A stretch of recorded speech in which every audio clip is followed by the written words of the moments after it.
Hello and welcome back to another video. Today I just wanted to talk about how the 8th generation of game systems has kind of been a disappointment compared to the 7th generation of game systems.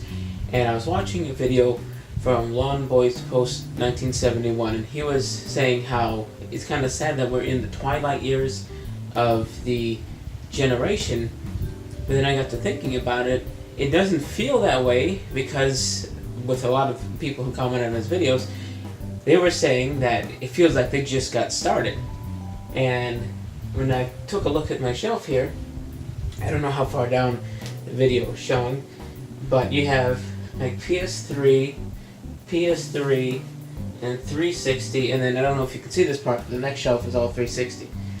And then I look at the ones from this time, and it's like PS4, got one stack plus a little bit here, and then Xbox One's got this.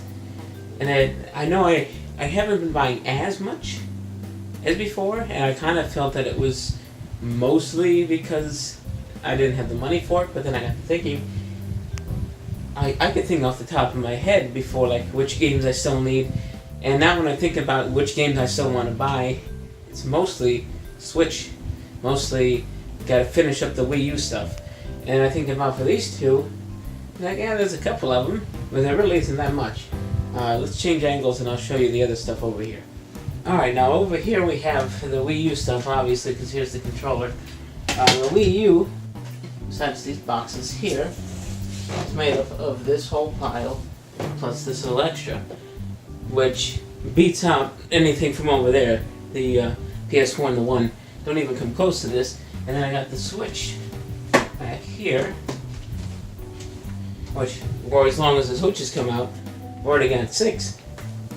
And like I said, all the ones that I'm thinking about getting are all going to be on the Switch. I still want the new Mario Party, the new Yoshi game that's coming out, Luigi's Mansion 3 is coming out, they have a new Pokemon game coming out on the Switch.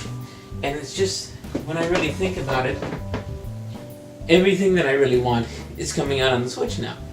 So then I got to thinking, well, what happened to the Xbox One and the PS4, which I just so happen to have props. I'll have to do a tour of this room sometime, so I accidentally pushed it. But anyway, so what happened to these two? Well, this one's got a story in itself. The PS4 is definitely leading when it comes to these two. It's got all the exclusive content, which is why my stack was bigger for the PS4.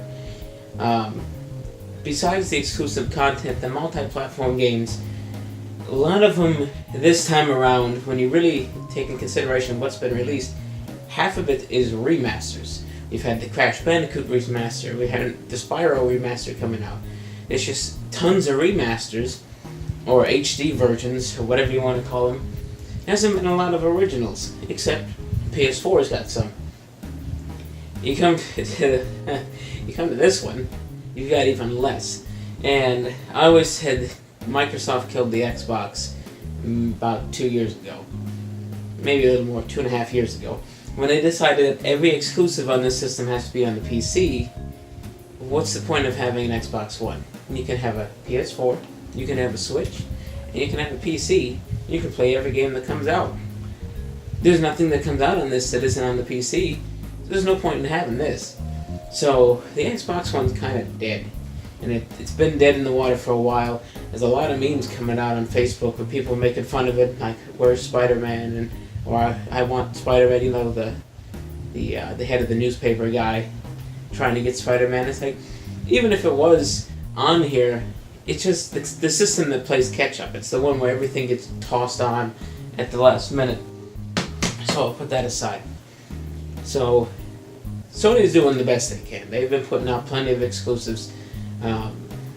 And like I said, because of that, they're leading this generation. And if there was a system that I would buy most of the games on, it is this one. And if you look at my to-buy list, which is on the computer over there, you can obviously see that there's still quite a few games I want on the PS4. But at the same time, when I think about what I wanted on the 360 and what I wanted on the PS3, where I have like over 200 games put together for those systems, even if I got every single game I wanted on this system and this system together, I'd be lucky to break 70, 80 games. And yeah, we're not at the end of the system life cycle. The other one lasted from 2005 all the way up until, I think I've got games there from 2013, so it lasted maybe like 8, 9 years. And we're in year number 5 at this point. But even 5 years into it, I had a lot more than I do now. So, I don't know what's going to happen with these. They're already talking about the PS5 and the Xbox 2, whatever they're going to call it. They've never been good at names. I don't understand, 360 to 1. I get what their marketing reasons was, but it's just stupid. But who knows what's going to happen. I don't see any high hopes for the next generation being anything other than a continuation of this generation, except more digital, which I'm not getting into. So, yeah, let me know what you think, and we'll see you next time.